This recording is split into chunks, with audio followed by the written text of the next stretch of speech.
Hey, welcome back. In our last episode, you saw how we said goodbye to our four-wheel drive, and hello to Fanny the tranny. Never done things like this before. Here's a first for everything, huh? We made friends with one of the locals, and Pedro helped fix our track. But now, we're back in Merseyside, as we needed to vacate the property that we were renting.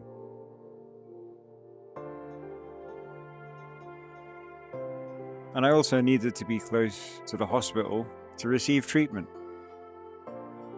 With us moving out of the house, and we had a van, we decided to give Vanlife a go. So we made some modifications and did a conversion. We're always looking for an adventure, and this felt like the perfect opportunity to spend quality time together and get out into nature with our friends. A good friend Mark, he helped us to get the vehicle ready for an off-grid adventure, fitted with batteries, an inverter, and a DC to DC charger so that the leisure batteries are topped up while we drive. And we fixed the solar panel to the roof.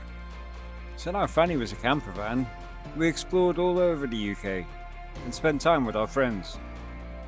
But I couldn't go too far for too long, as I was still having regular blood tests and was having regular hospital appointments.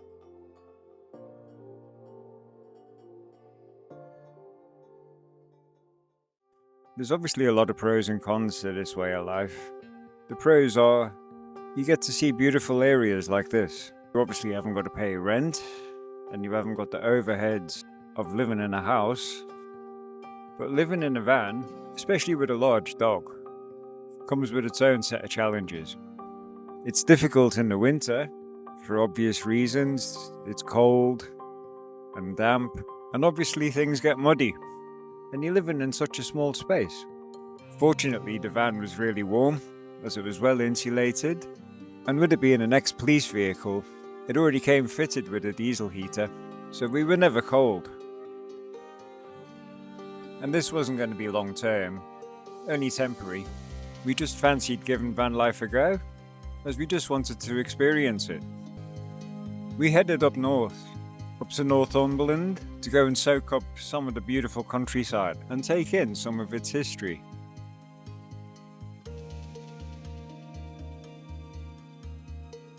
Climbed up into the hills in an area called Shores and visited the Neolithic and Bronze Age site, which was once an ancient hill fort. It was cold, windy, and quite a steep hill to trek up, but was a great challenge and very interesting place to go.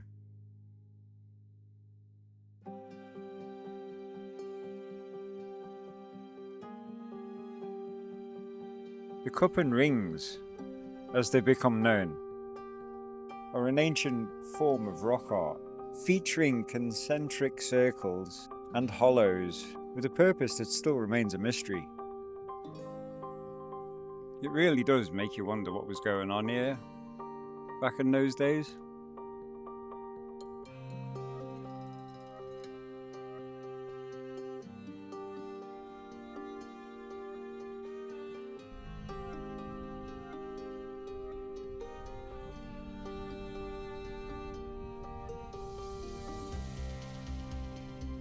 These significant ancient carvings are found on sandstone outcrops and boulders, often in locations with wide commanding views, and their enigmatic presence invites wonder and speculation about the lives of people thousands of years ago.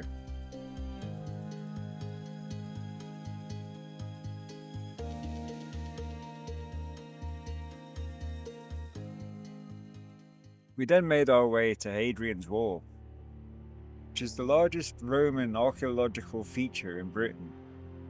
It runs a total of 73 miles, or 117.5 kilometres. It's regarded as a British cultural icon. Northumberland holds the largest stretch of it, and it rises and plunges across some of the country's most staggering landscapes. Hadrian's Wall It was the northwest frontier of the Roman army for nearly 300 years. It was built by the Roman army on the orders of Emperor Hadrian following his visit to Britain in AD 122. It crosses northern Britain from Wallsend on the River Tyne in the east to Bowness on Solway in the west. The most famous of all the frontiers of the Roman Empire, Hadrian's Wall was made a World Heritage Site back in 1987.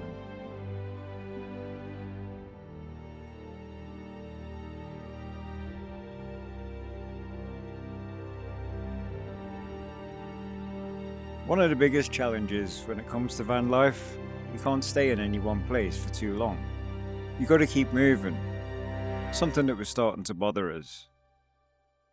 We wanted a bit more stability and a bit more space, so we decided to buy ourselves a caravan. And we parked up at a great little caravan park in Wrexham.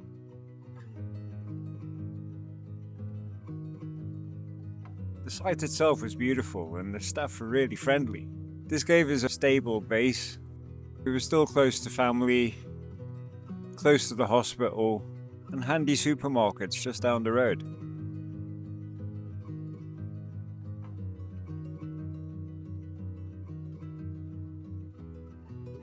We were longing to be on our own land and not paying to stay on somebody else's.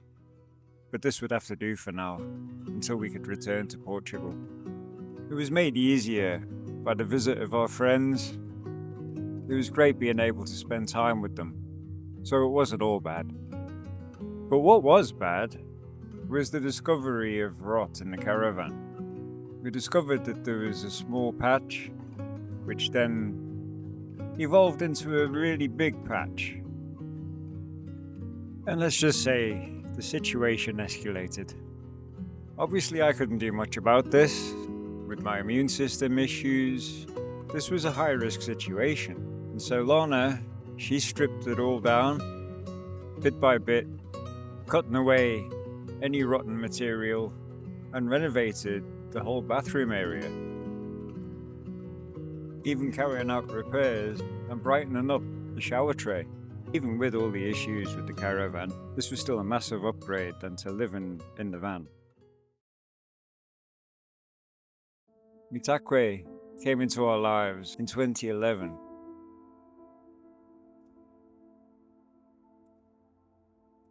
A wolfdog hybrid, Arctic wolf on her mother's side, Northern Inuit on her father's side. The most stunningly beautiful creature that I've ever seen. She came to us as a puppy when we were living off-grid in the countryside of Herefordshire.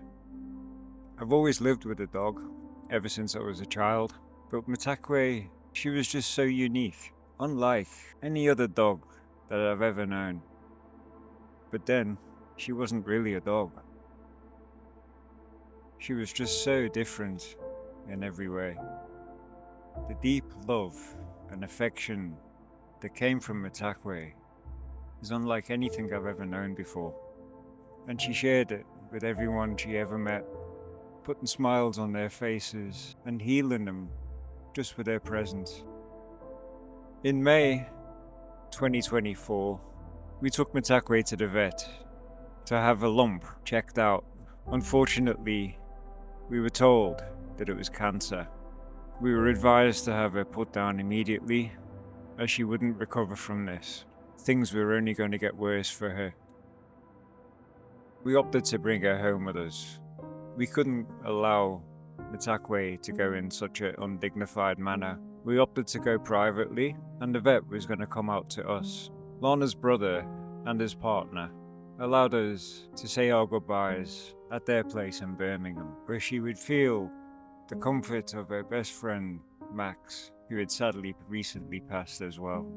So thank you, Gavin and Lulu, for all that you did for us during this time.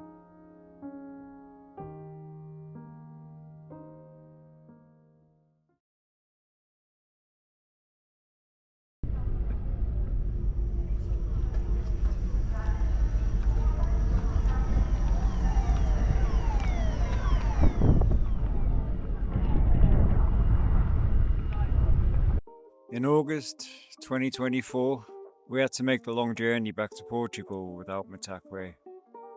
And it felt so strange.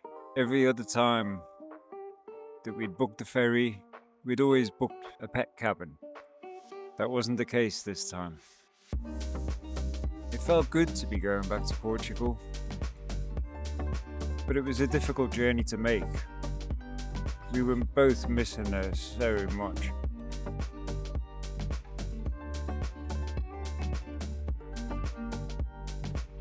It actually felt really strange walking around the boat, as we'd always travelled with Mitakuye, and we'd always stayed in the areas where dogs had to stay. And so there was areas of this boat that I'd never seen before.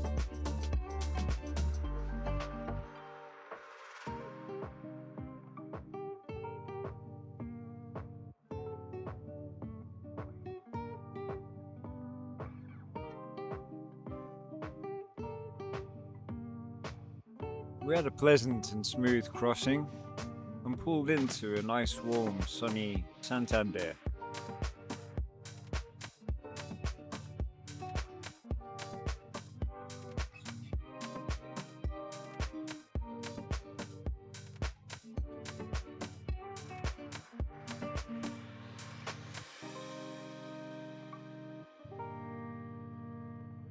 And it was time to hit the road again and make the long drive down south to central Portugal. Portugal, baby! Go to Portugal, baby!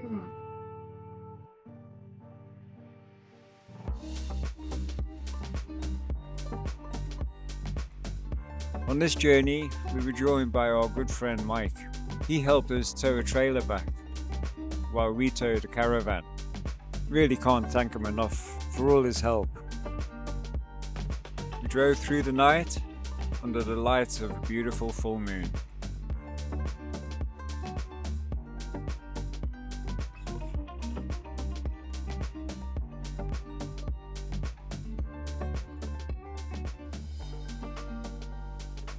We arrived safely, with no accidents or incidents, and it felt so good to be arriving at the place that feels like home now.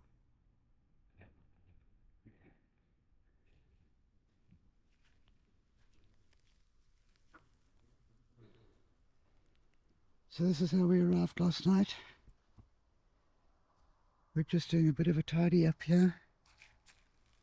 Gonna trim a few branches and see if we can set our caravan in that space there. But at the moment it's 34 degrees and it is scorching. For once we're settled in, we can then erect some shade and try and make ourselves a bit more comfortable.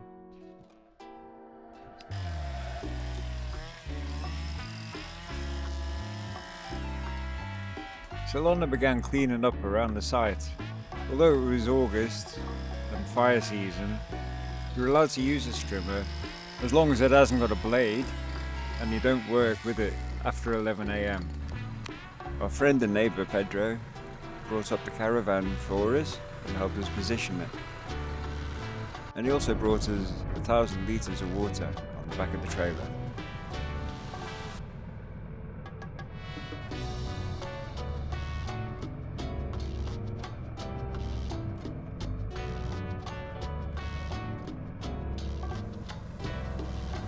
Good morning.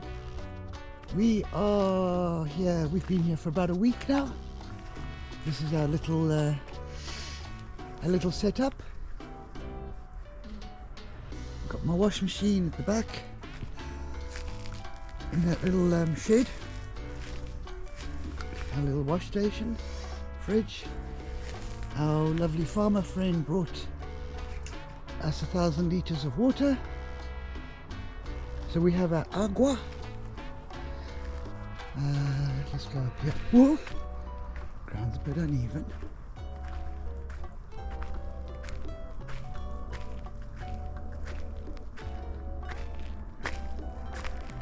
See how scorched the ground is, eh? It's been so hot. And there you have it. Our beautiful shoulder. And behind the caravan there, we set up a apple shower.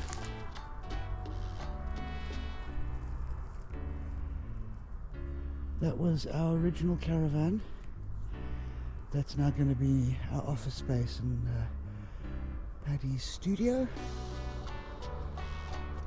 It is beautiful and sunny again today. I don't think it's going to be as hot because it's not as hot at the moment.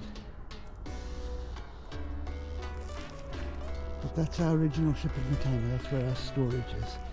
It's all a mess at the moment because the mice got into this little caravan. So we've had to empty everything out and we're in the process of giving it a good clean. And that's the trailer we brought with us, our little Fanny the tranny. And just in the distance over there you can see our beautiful stone barn.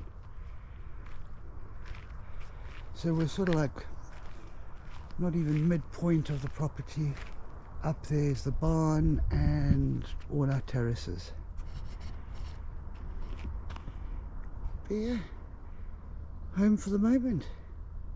Love you all. I discovered that the wasps in Portugal much prefer bacon over any sort of sugary item. In the UK, wasps tend to go more for sugar. This wasp actually picked up and carried off a little piece of bacon and decided to eat it on the side of the gazebo.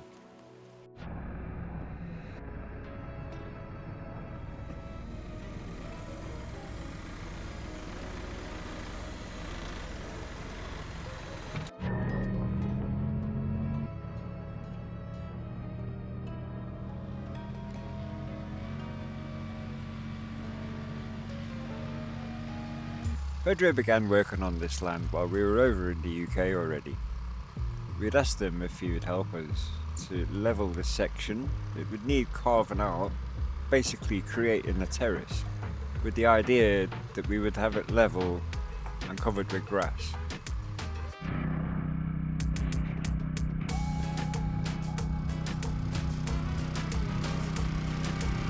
This was obviously a really big task, and he'd done an amazing job, working together with his good friend Jose. With this being in a wooded area, there was obviously really large root structures. And so what's happening now is the rotivation stage, continuously rotivating the land in order to break up all the roots, as it all needs to be removed.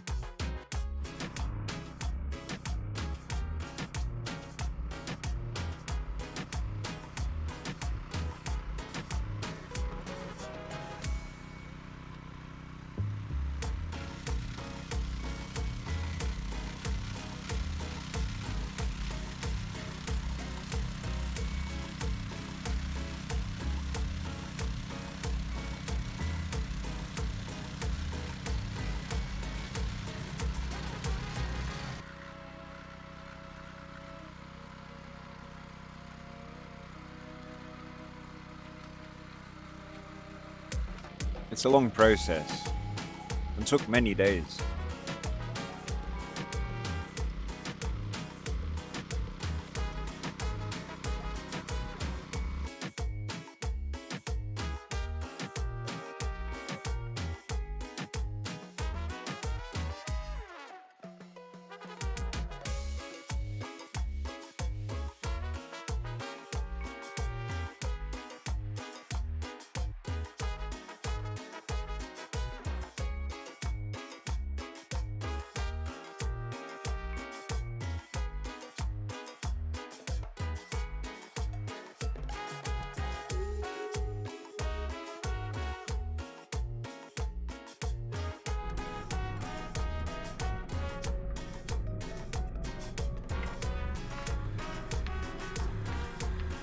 Knowing the situation with our water on the land, or lack of it, Pedro offered to help us out.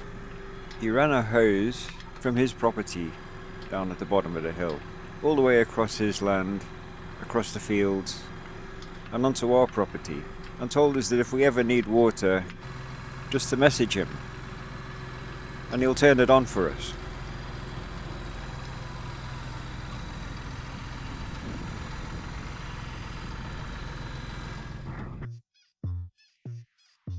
He dug the hose into the land so that we wouldn't drive over it, as this would damage the hose. An amazing gesture from Pedro. He really does go out of his way and is always thinking of ways to try and make life easier for us.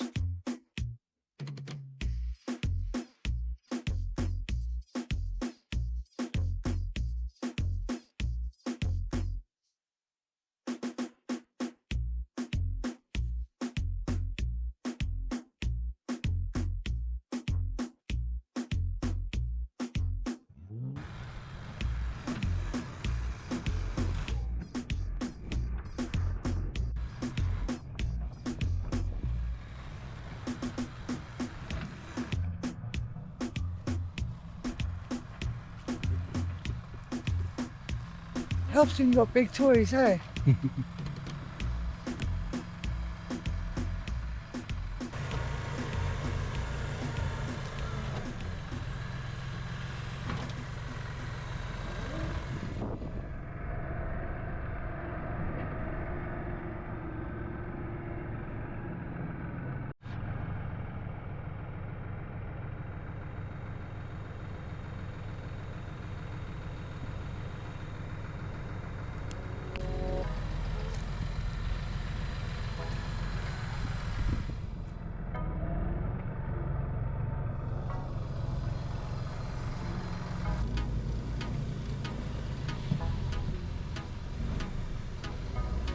It was so amazing to see the land taking shape and being developed and having our own unique stamp put on it.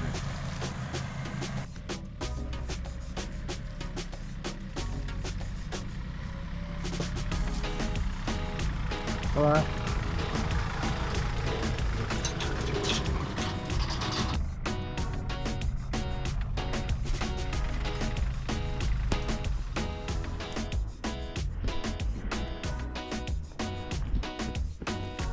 So with the land levelled and rotivated, we got stuck in and went around collecting all the roots, which was a long, hard, back-breaking job, but rewarding at the same time, as we knew that every root that we pulled out was a step in the right direction.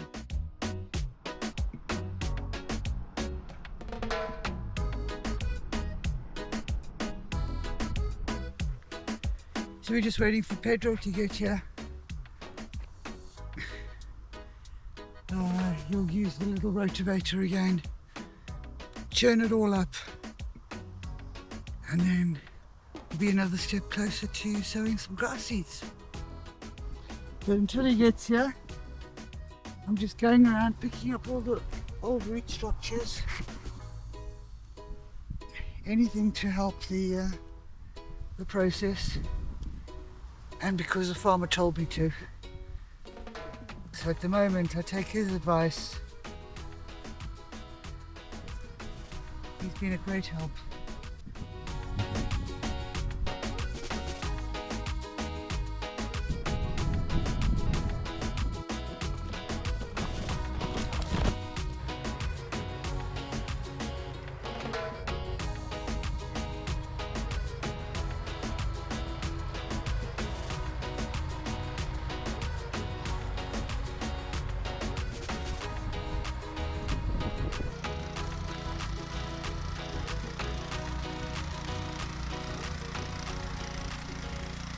We had to complete this cycle many times until the process had been completed, and then the ground was ready to be seeded for the grass.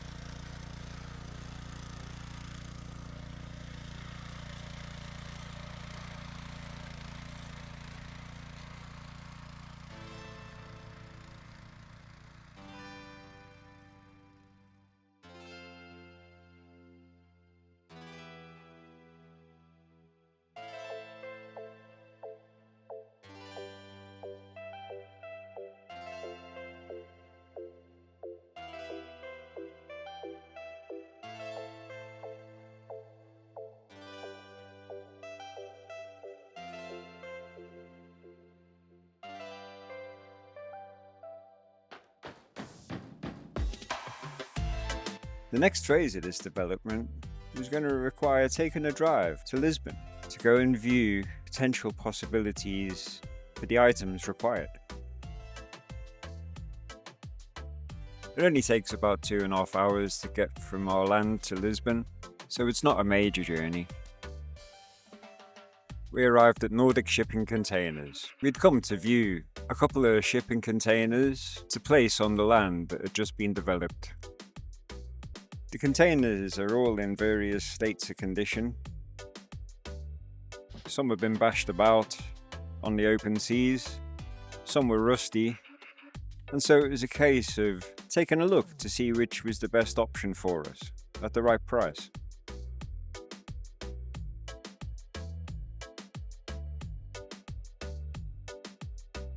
It's not that bad, we just need to scrub.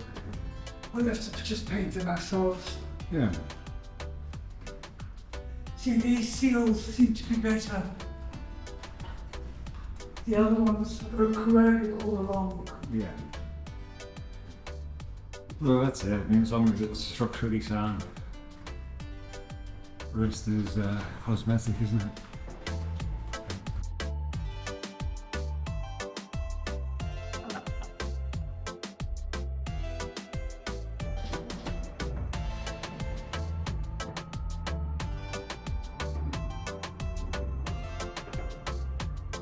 When you step inside these containers, they're so hot from standing out in the sun all day. You walk in and it's like an oven.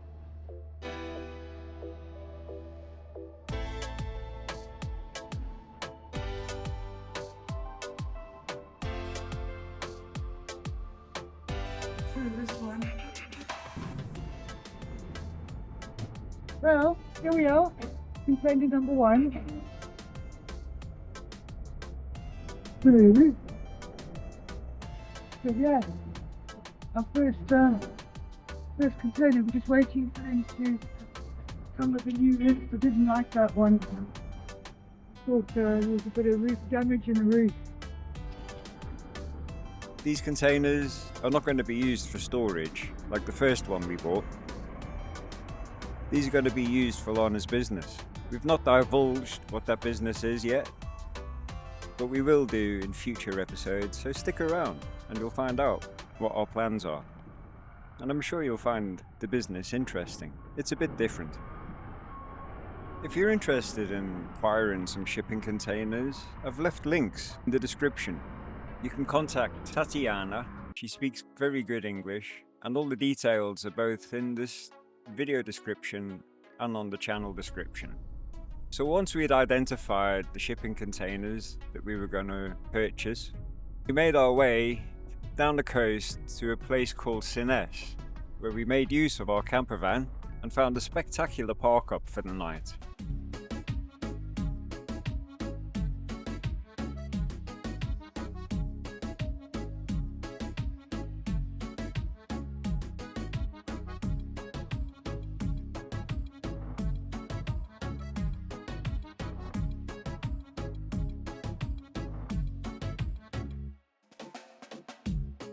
This is an area that we'd never explored before, and it was great having the camper van now, as we could get out and see the country. The Portuguese coastline is so beautiful. But we weren't finished with our travels just yet. We jumped back in the van and headed down south to Algarve. This was our first time visiting the Algarve, and we made our way to the town of Alvor, which is a lot less busy and commercial than some places in the Algarve, like Albufeira.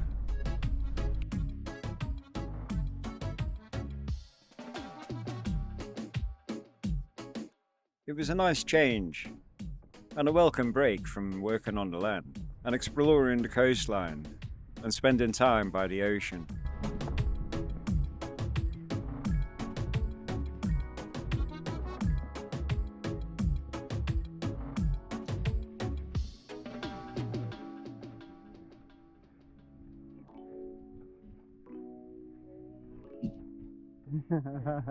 How you doing? Hola.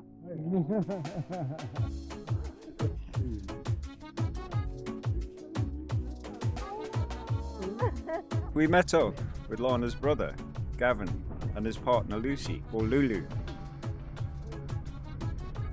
They were over on holiday, and obviously this was a perfect opportunity to hook up with them and spend some time together. Gavin used to live in the Algarve, in the town of Alvor, so he knew all the best places to go, and he took us on a little tour, and we explored the restaurant, the beaches, and of course the nightlife. We stayed in a lovely little apartment in the town of Alvor, and it was a great getaway, and something different from working on the land all the time.